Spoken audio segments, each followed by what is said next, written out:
This is the National Rail Museum in York. Well, actually, this is the car park. But let's go have a look at the museum. Come on, drone.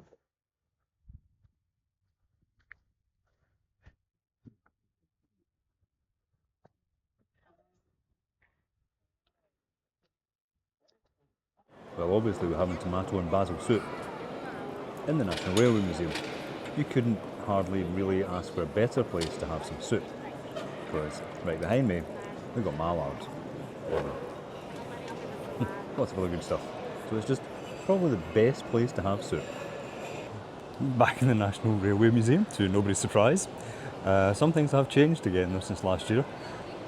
Obviously this big blue thing here is Mallard, but usually there'd be a big red thing over there, which would be the Duchess of Sutherland. No, it wouldn't. It's the Duchess of Hamilton. Duchess of Sutherland is similar but not streamlined. However, the Duchess of Hamilton is over here behind a big hoarding. I think it's being mended, and its tender is just sitting on its own. So Mallard is fine. No, Mallard's over there. There's Mallard.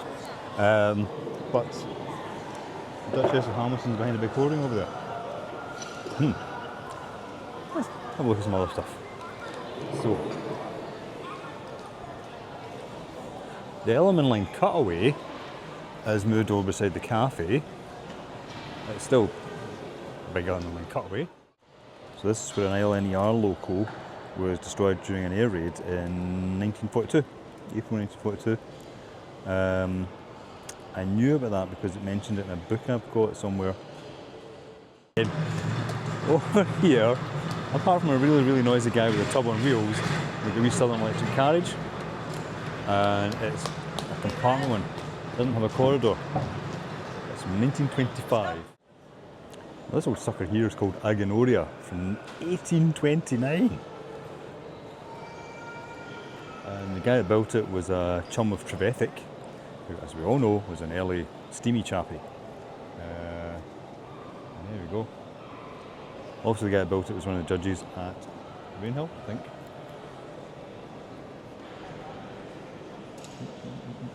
Yes. Yep, he's one of the judges at Rainhill Trials in 1829 as well. Hope he didn't enter for it, because that would have been cheating. This is a 1951 electric loco. Obviously, apart from just that was where everything was going, it had to go through Woodhead Tunnel, and apparently the Woodhead Tunnel was quite unpleasant in steam locos because it's really long. I should look up how really long it is. It's really long, and you had lots of smoke and steam. It wasn't very nice. Electric ones, much better. So there you go. That was 1951. Although, even so, 9 years later, they still built Evening Star, which was due to run to the 1990s, as I may have mentioned. So it's a Class 43 high-speed train, which I really like. It's the one that won over the advanced passenger train, because this one didn't make people sick.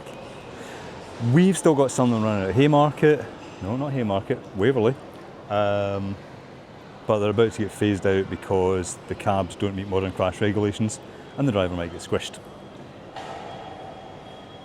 I still like them.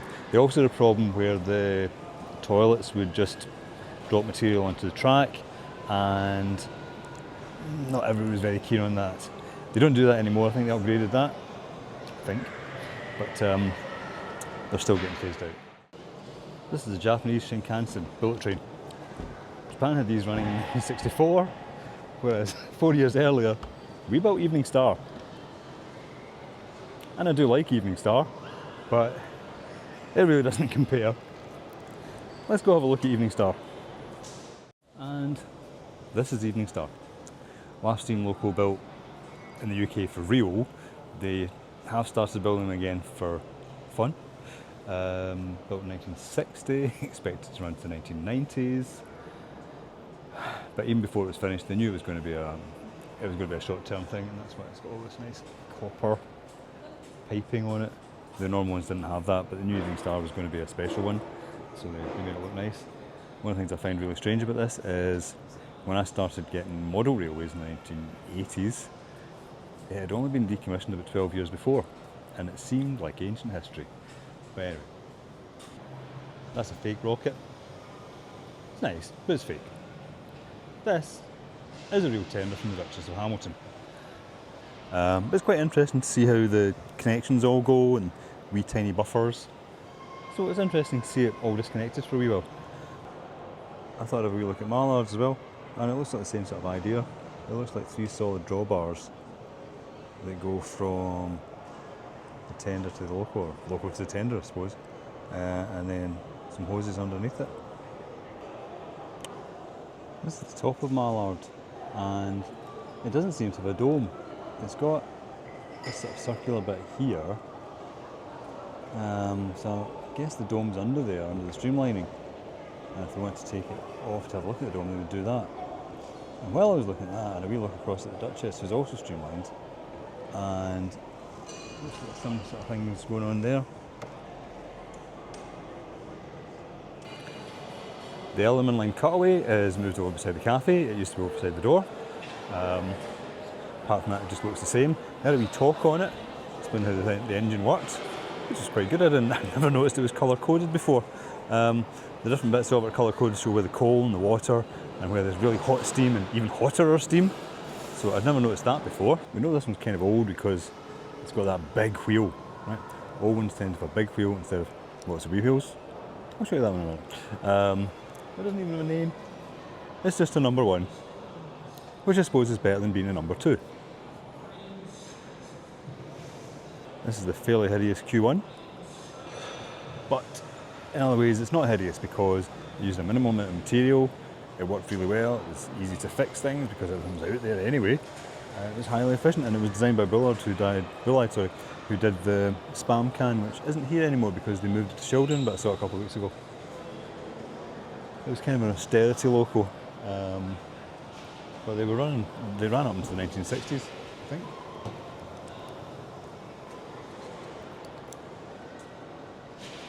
Yep, ran up to the 1960s, made in 42, ran to the 60s, which is okay. I don't know why, but Jago Hazard is always dropping this wee box Hill engine into his videos. No idea why, but it pops up all over the place, even when, why the heck's it there? But it does anyway. You just be watching it and suddenly there's a wee shot of this Box Hill loco. I looked at this and immediately knew it was Southeastern and Chatham. I didn't even have to check, I just knew. Now obviously we can't say this out loud where somebody might hear us, but this is the best looking thing in the museum. This is a Class 55, a Deltic. Nothing in here looks as good as that. It's just the best.